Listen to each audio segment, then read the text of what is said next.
1883년에 프랑스에서 한 여자아이가 태어납니다. 아버지는 술주정뱅이였어요. 엄마는 몸이 약합니다. 아버지는 가족을 돌보지 않습니다. 너무나 가난했고 아버지의 폭언과 폭력 때문에 힘들었어요. 12살 되었을 때 엄마가 결핵으로 죽게 돼요.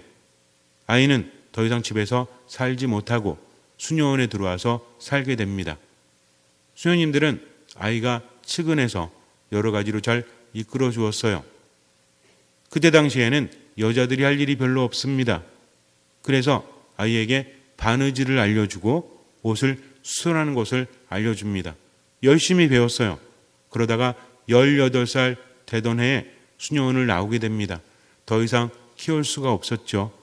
보통 아이들을 맡게 되면 수녀원에서도 어느 정도 키우다가 독립을 시켜줘야 됩니다. 우리나라도 그래요. 정부 지원이 어렸을 때 나오는데 18살 이상이 되면 많이 나오질 않습니다. 사회에 나와서 독립을 해야 되는데 많이 힘들죠. 기회 되면 여러분들 그런 도움을 주는 것도 좋지 않나라는 생각을 해요. 어쨌든 18살 되던 애에 나와서 양장점에 취직을 해서 낮에는 옷을 수선해서 또는 옷을 팔거나 하면서 돈을 법니다. 많은 돈을 벌지는 못했죠. 밤에는 술집에 가서 노래를 합니다. 노래를 잘했어요. 노래를 하면 아르바이트해서 돈을 벌 수 있죠. 소녀는 늘 말합니다. 나는 디자이너가 될 거야. 사람들은 비웃습니다. 네가 무슨 디자이너가 돼. 배운 것도 없고 가진 것도 없고 인맥도 없잖아. 그 누구도 믿어주지를 않았습니다. 그러나 소녀는 늘 노력을 했어요. 그러다가 어느 날 스케치한 것을 사람들에게 보여줍니다. 사람들은 깜짝 놀랍니다. 왜냐하면 말도 안 됐기 때문에 그래요. 그때 당시에 옷이라는 것은 많은 것을 상징하는 거였어요. 특히 여인들의 옷은 상당히 복잡합니다. 혼자서 입기도 힘들었어요. 귀족들이나 돈이 있는 사람, 권력이 있는 사람은 옆에서 누가 옷을 입혀주어야 합니다. 코르셋이라고 하죠. 그리고 드레스 이런 것들을 혼자 입을 수 없어요. 드레스는 권위를 상징합니다.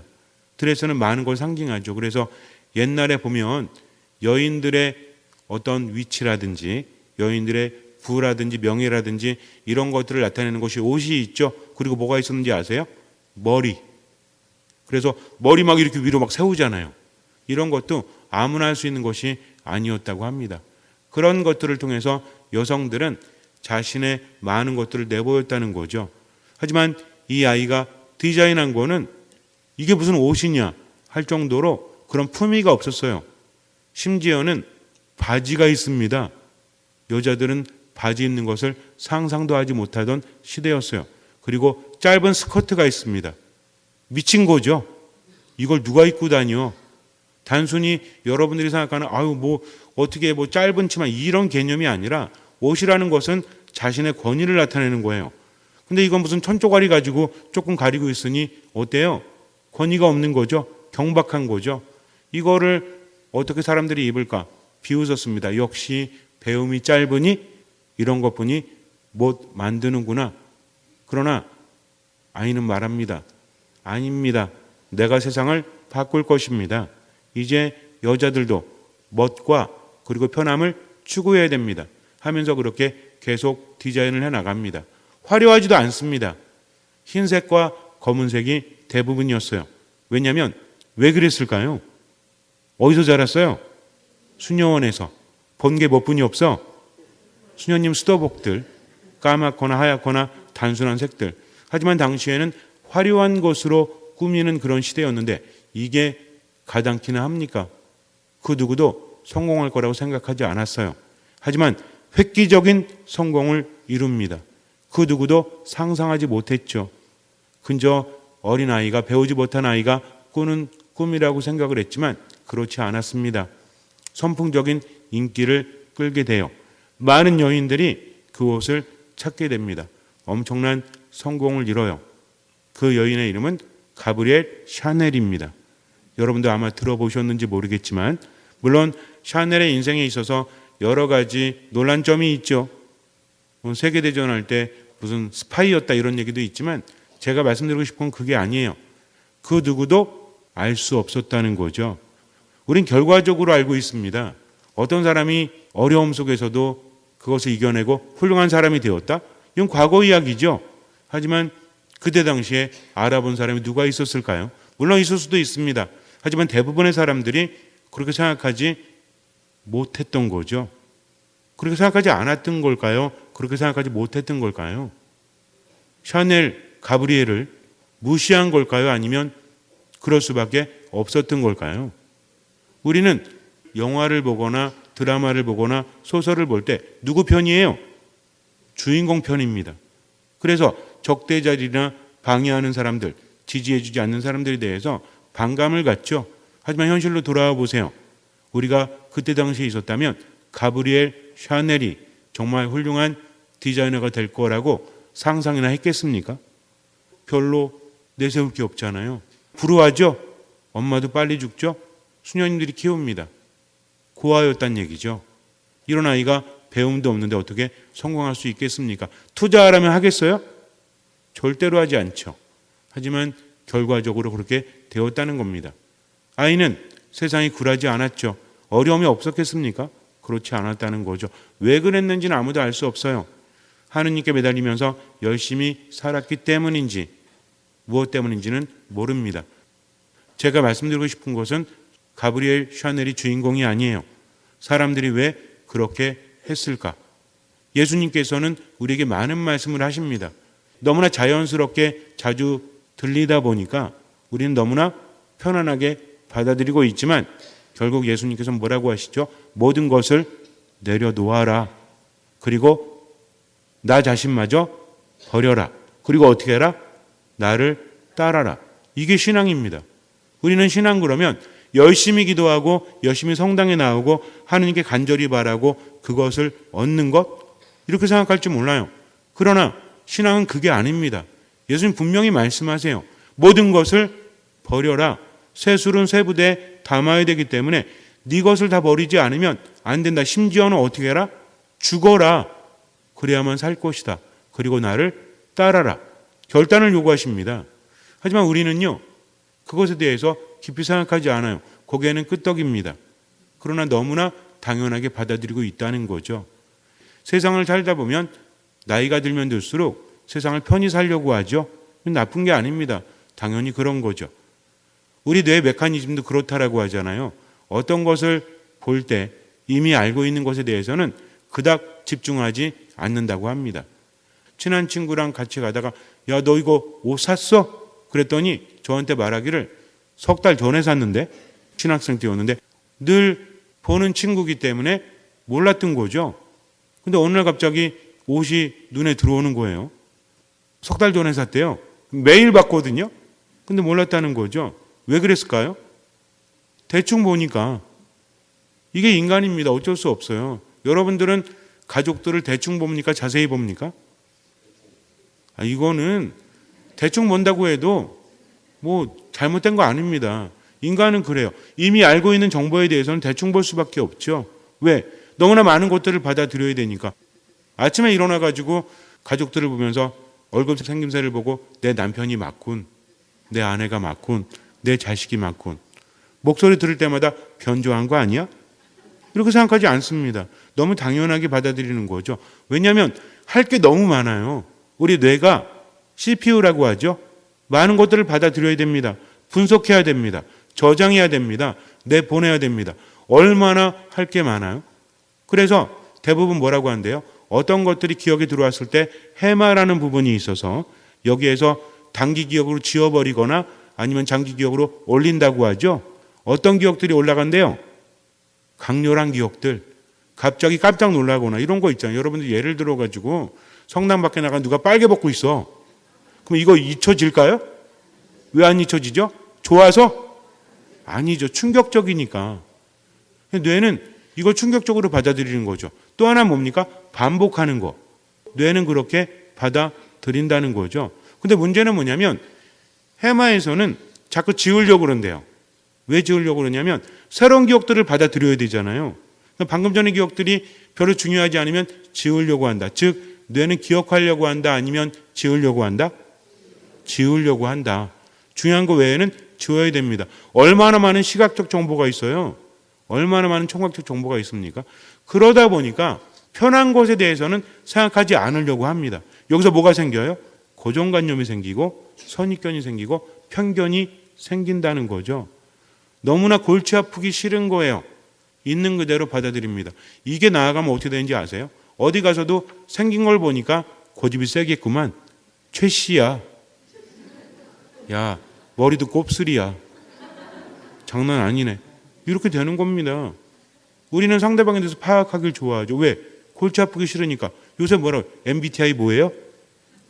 ENSP. 어쩐지.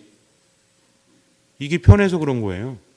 그러다 보니까 선입견에 사로잡힙니다. 미국에서 이런 실험을 합니다. 어떤 속설이 있냐면 동양인이 서양인보다 수학을 잘한다. 그리고 남자가 여자보다 수학을 잘한다. 시험을 보는데 테스트를 하는데 교수가 앞에서 말합니다. 동양인 여학생이 있었어요. 자네는 여학생이구만. 이렇게 말합니다. 남자가 수학을 잘한다고요? 여자가 수학을 잘한다고요? 남자가. 이런 속설이 있는 겁니다. 근데 권위 있는 교수가 자네는 여학생이구만. 이렇게 말하니까 시험 볼 때 좋은 점수가 나왔을까요? 아니면 비교적 점수가 떨어졌을까요? 자신의 평균 점수보다 떨어졌다고 합니다. 근데 또 똑같은 실험을 하는데 물론 여러 명을 했겠죠. 이렇게 말했대요. 자네는 동양인이구만. 이 말 안에 들어가 있는 의미는 뭐예요? 수학을 잘하겠구만. 이 여학생은 점수를 잘 받았을까요? 못 받았을까요? 평균보다 더 잘 받았다고 합니다. 이런 것들이 선입견이요 편견이 되는 거죠. 그냥 저 사람은 이런 사람. 우린 분류합니다. 그래야 편하거든요. 직장 가서도 그렇고 성당 가서도 그렇죠. 아유, 말 많은 인간. 저 인간 보니까 아주 뒷말이 많겠어. 이러면서 생각을 합니다. 그러다가 확인되어지는 행동을 할 때가 있죠. 선택적으로 그거 보고 내 그럴 줄 알았어. 이렇게 되는 겁니다. 확인되지 않는 것에 대해서는 의문이 되는 거죠. 그렇잖아요. 운전하고 가는데 앞에 운전이 좀 삐질삐질돼. 아유, 운전하는 거 보니까 남자야 여자야? 아유, 그냥 옛날에 뭐라고 그랬어요? 소뚜껑 운전이나 잘하지. 왜 나와서. 그래서 뒤에 뭐라고 써 있는지 아세요? 설거지 하고 나왔어요. 여기 써 있는 경우도 있었습니다. 예전에는. 그래갖고 옆에 가서 봤더니 남자야. 뭐지? 왜 남자가 운전을 저렇게 해? 그러다가 앞에 가는데 또 그런 사람이 있어요. 여자일까요? 남자일까요? 여자겠지 하고 앞에 갔더니 또 남자야. 이상하죠? 좀 가다 보니까 또 앞에서 그런 사람이 있어. 여자일까요? 남자일까요? 헷갈리지 이제. 그러다가 옆에 가서 봤더니 여자야. 어떤 생각인지 알아요? 내가 그럴 줄 알았어. 앞에 남자들에 대한 경험은 있는 겁니다. 내가 믿고 있는 것이 확인되는 순간 내가 그럴 줄 알았지 하면서 안 바뀌는 겁니다. 이게 얼마나 위험한 건지 아세요? 자기는 의식하지도 못한 채 다른 사람을 판단합니다. 나 자신을 판단합니다. 아무것도 바뀌지 않아요. 그렇게 사는 거죠. 다른 사람을 비난하거나 잘 판단하는 사람은 자기 자신도 판단을 잘합니다. 부정적으로.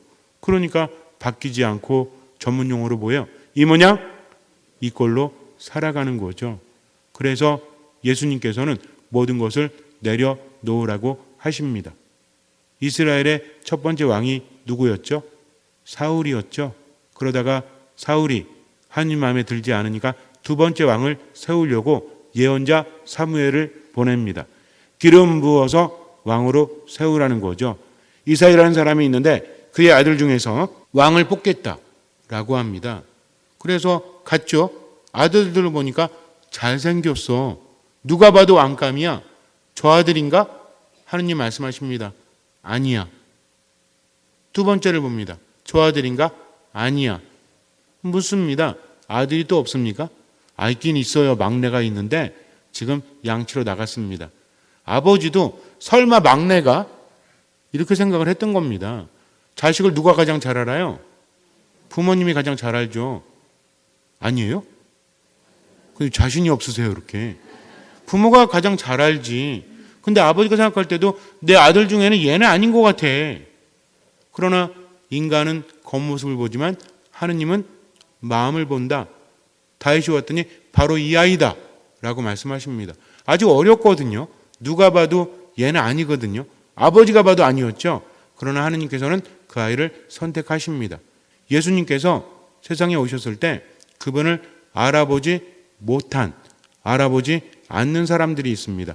가장 알아보지 못한 사람이 누구였어요? 바리사이들, 율법학자들. 근데 이게 얼마나 충격적인 건지 아세요?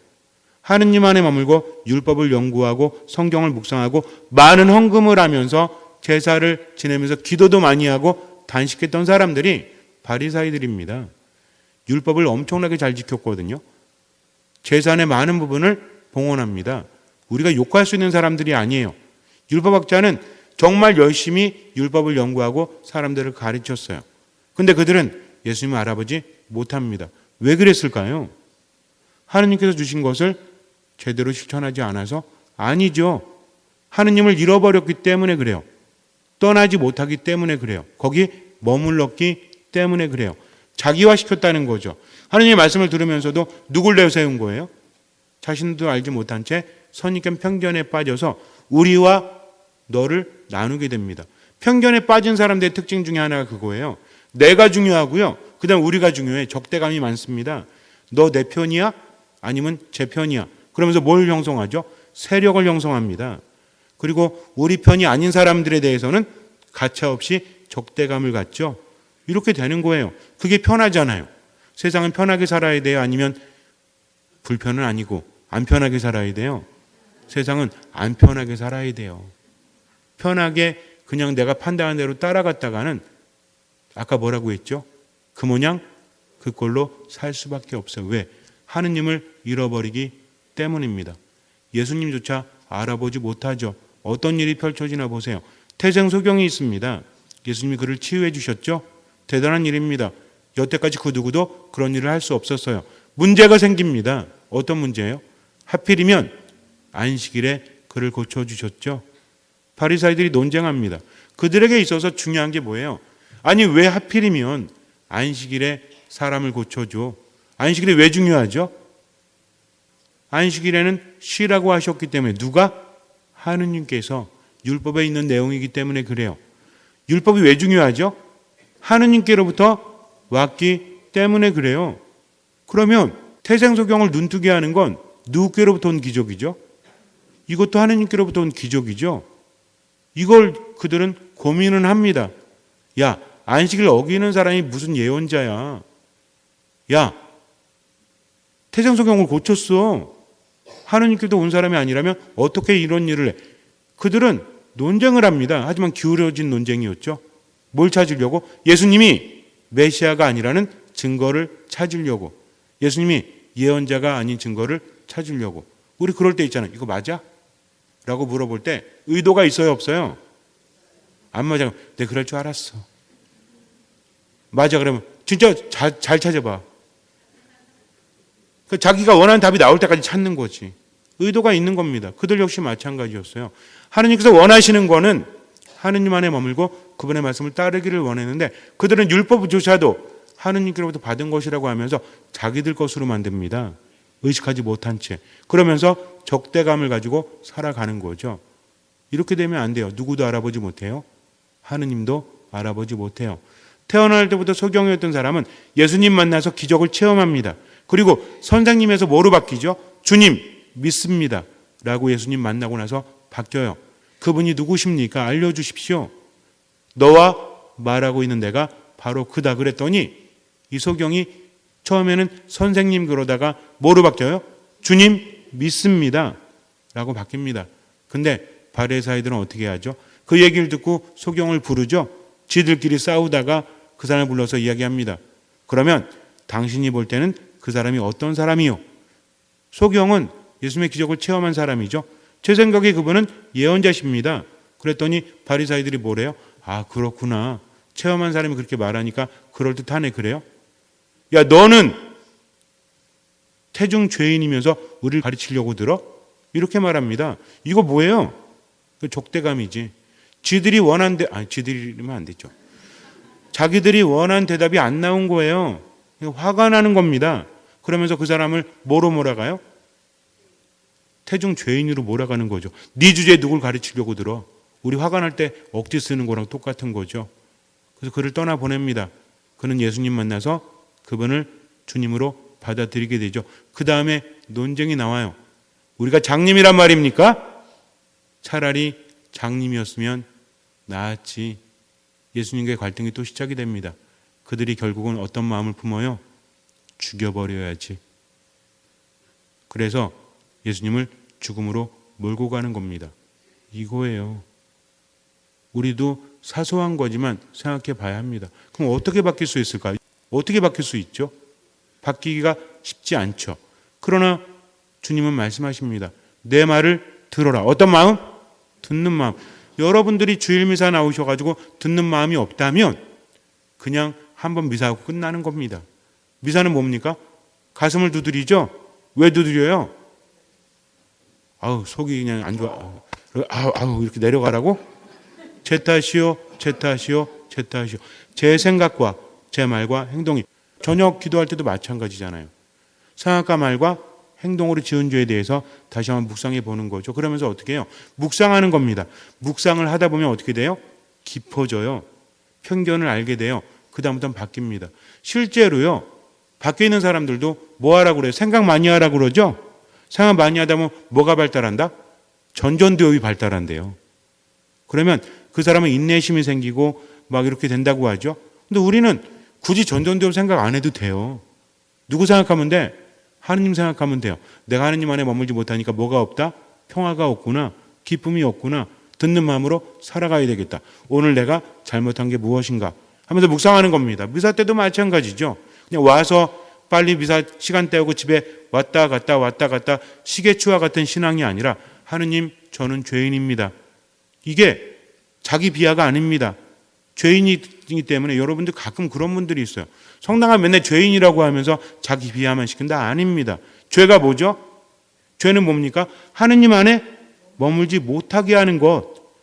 그러니까 죄인인 거죠. 내가 죄를 져서 당신 안에 머물지 못하고 평화와 기쁨을 누리지 못합니다. 당신 안에 머물게요. 저를 받아주십시오 하면서 성호를 굽고 어떤 마음으로? 듣는 마음으로. 미사 때도 내가 이렇게 잘못했구나. 주님 저에게 힘을 주십시오. 이러면서 미사를 봉헌한다면 분심이 들지라도 얼마나 거룩한 미사가 될까요? 안 바뀔까요? 자기는 바뀌려고 하지 않으면서 수많은 편견과 선입견에 사로잡혀서 고집만 부리고 있으면서 주님께 왜 은총 안 주십니까? 닥달하고 있다면 그게 참 신앙입니까? 주님은 따라오라고 했는데, 그러니까 우리는 가슴을 두드려야 돼요. 미사 때. 그리고 나를 내려놔야 합니다. 그리고 뭘 해야 돼요? 묵상을 하십시오. 기도 얼마나 하십니까? 하루에 1분도 묵상하지 않으면서 어떻게 하느님의 복을 받으려고 하십니까? 묵상하십시오. 그냥 입으로만 하는 기도가 아니라 무엇으로? 생각으로, 마음으로 하는 기도. 그럴 때 우리는 뭘 하게 되죠? 하느님을 체험하게 되고 많은 지혜를 얻게 되고 내 편견을 깨닫게 됩니다. 그때 누구로부터 자유로워져요? 나로부터 자유로워져요. 그러면 화내는 일이 점점 줄어들어요. 많은 것을 알기 때문에. 멈출 줄 알고 성호를 굴 줄 알고 기도할 줄 알고 그러다 보면 모든 것들이 편안해집니다. 적대감이 생길까요? 안 생길까요? 생기죠. 하지만 옅어집니다. 근데 그렇지 않으면 안 바뀌는 거예요. 안 바뀐 사람들이 모이면 성당도 안 바뀌어. 이리저리 그룹 져가지고 얘네가 잘났네, 쟤네가 잘났네. 하느님은 온데간데 없고 그냥 자기들한테 좀 잘못하면 기분 나빠갖고 죽여버리겠어. 이렇게 되는 겁니다. 들을 줄 몰라요. 승진이나 내고 서로 막 싸우기나 하고 마음에 상처 입고 안 나오고. 우리 본당은 안 그러죠? 그래요. 아니 안 그렇다고요. 그러니까 우리도 이제는 편견을 갖고 살지 말아야 되겠다. 이렇게 아무리 생각해도 안 돼. 그러니까 뭘 해야 되겠다? 묵상을. 언제? 거룩한 미사에. 매일매일 기도할 때. 아셨죠? 그래서 기억하십시오. 어떤 마음으로? 일단 뭐 하자? 멈추자. 뭘 긋자? 성호를 긋자. 그리고 뭐 하자? 기도하자. 어떤 마음으로? 듣는 마음. 그때부터 달라집니다. 요거 안 하면 절대로 바뀌지 않아요. 잠시 눈을 감으세요. 우리는 나도 알지 못한 채 편견에 빠집니다. 편견은 나쁜 거죠. 그러나 인간은 살면서 어쩔 수 없죠. 모든 것을 일일이 확인하면서 그때그때마다 골치 아프게 살 필요 없잖아요. 익숙한 것은 잘 안 보게 되어 있습니다. 인정할 건 인정해야 돼요. 그러나 중요한 것은 다시 한번 생각해 보는 거죠. 멈추어 보는 겁니다. 하느님은 모든 것을 알고 계시죠? 지혜를 청하는 겁니다. 주님, 제가 뭘 잘못했을까요? 저를 볼 수 있도록 도와주십시오. 지혜를 주십시오. 거룩한 미사에서도 가슴을 두드리면서 묵상하는 겁니다. 저녁 기도할 때도 묵상하는 거죠. 듣는 마음으로 지금을 살아가는 겁니다. 혹시라도 편견이 있음을 깨달을 때 주님께 겸손되이 무릎을 꿇고 청하십시오. 주님, 저로 하여금 저로부터 자유롭게 하십시오. 당신 안에 머물 수 있도록 듣는 마음을 주십시오. 하고 자주 묵상하고 기도하십시오. 주님께서는 그 믿음을 보시고 우리 삶에 놀라운 기적을 일으켜 주실 것입니다. 아멘.